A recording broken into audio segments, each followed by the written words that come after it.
বাদ জুমা গুলশানের বাসভবন থেকে বের হবেন বিএনপির ভারপ্রাপ্ত চেয়ারম্যান তারেক রহমান। এরপর রাজধানীর শেরে বাংলা নগরে বাবা শহীদ প্রেসিডেন্ট জিয়াউর রহমানের সমাধি জিয়ারত এবং সাভারের জাতীয় স্মৃতিসৌধে জাতির ২০ সন্তানদের প্রতি শ্রদ্ধা নিবেদন করবেন। তারেক রহমানের বাসভবন গুলশান এলাকায় রয়েছেন আমাদের সহকর্মী শাহরিয়া জামান দীপ। সরাসরি চলে যাচ্ছি তার কাছে।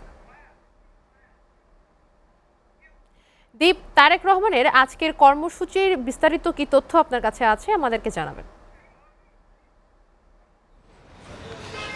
ধন্যবাদ। আপনারা জানেন দীর্ঘ ১৭ বছর প্রবাসী জীবন শেষে দেশে ফিরেছেন তারেক রহমান এবং দেশে ফেরার পরে গতকালকে কিন্তু তিনি ব্যস্ত সময় পার করেছেন এবং রাত ৯টার সময় গুলশানে যে বাসভবন আছে সেই বাসভবনে তিনি প্রবেশ করেছেন এবং আজকে কিন্তু তিনি এখন পর্যন্ত বের হননি। সবশেষ যে আমাদের কাছে তথ্য রয়েছে দুপুর ২টার পর তিনি বাসা থেকে বের হবেন এবং এখান থেকে সরাসরি তিনি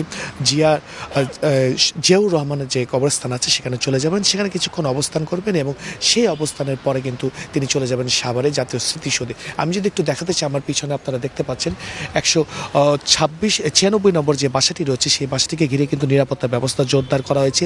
ইতিমধ্যে তারেক রহমানের গাড়ি বহরের সাথে যে নিরাপত্তা প্রহরীর যে গাড়ি সেগুলি চলে এসেছে, গাড়ি বহরের সাথে অন্যান্য যে গাড়িগুলো রয়েছে সেই গাড়িগুলো চলে এসেছে।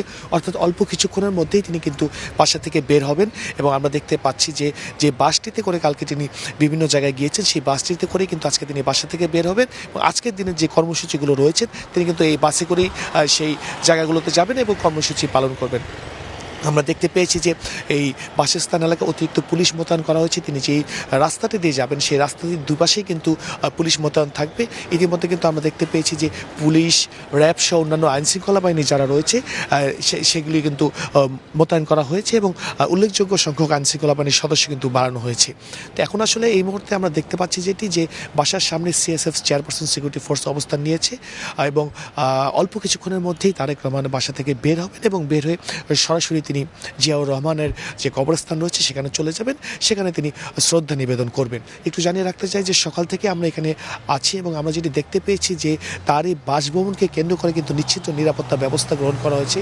পুরো বাসভবনটি কিন্তু সিসি ক্যামেরার আওতাধীন রয়েছে এবং চেয়ারপারসন সিকিউরিটি ফোর্স যেটি রয়েছে সেটি তো নিরাপত্তা ব্যবস্থা দিচ্ছেই, সাথে আমরা বিভিন্ন গোয়েন্দা সংস্থার লোকজনকে দেখেছি, আইনশৃঙ্খলা বাহিনীর সদস্যদের দেখেছি। তবে একটি বিষয় লক্ষণীয় যে এখানে কিন্তু নেতাকর্মীদের তেমন একটি উপস্থিতি আমরা পাইনি।